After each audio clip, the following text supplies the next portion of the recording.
Assalamualaikum warahmatullahi wabarakatuh. Nama saya Imelia Destri Milenia Sumarna dari semester 2B. Di sini saya akan mereview mata kuliah Hukum Pidana yang telah disampaikan oleh Profesor Dr. Hajah Heni Nuraini SHMH dan Dr. Muhammad Rendi Aridayandi SHMH di dalam aplikasi Zoom mengenai sifat melawan hukum. Sifat melawan hukum dibagi menjadi dua. Yang pertama melawan hukum formil atau formal, yang kedua melawan hukum material atau material.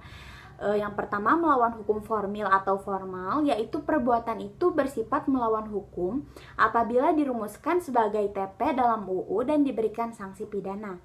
Sifat melawan hukum dapat hapus apabila diatur berdasarkan UU.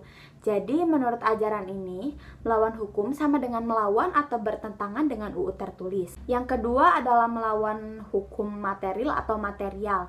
Bukan hanya berdasarkan UU tertulis, tetapi juga berdasarkan asas-asas hukum yang tidak tertulis atau living law.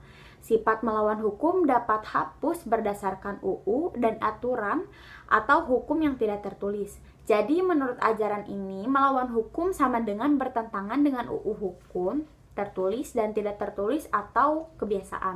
Sifat hukum material atau material dibagi menjadi dua, yaitu dalam fungsi positif dan dalam fungsi negatif.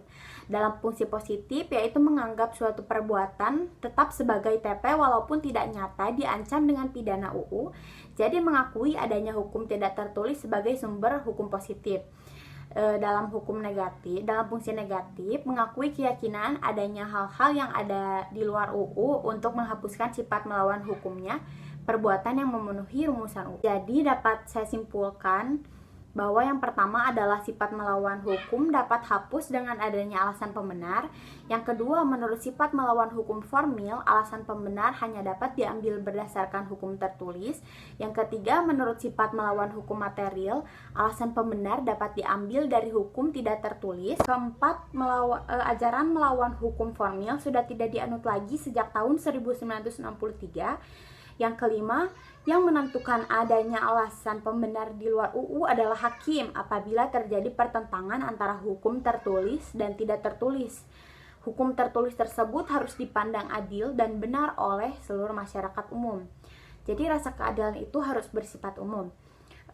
Cukup sekian yang dapat saya sampaikan. Maaf bila ada kesalahan. Wassalamualaikum warahmatullahi wabarakatuh.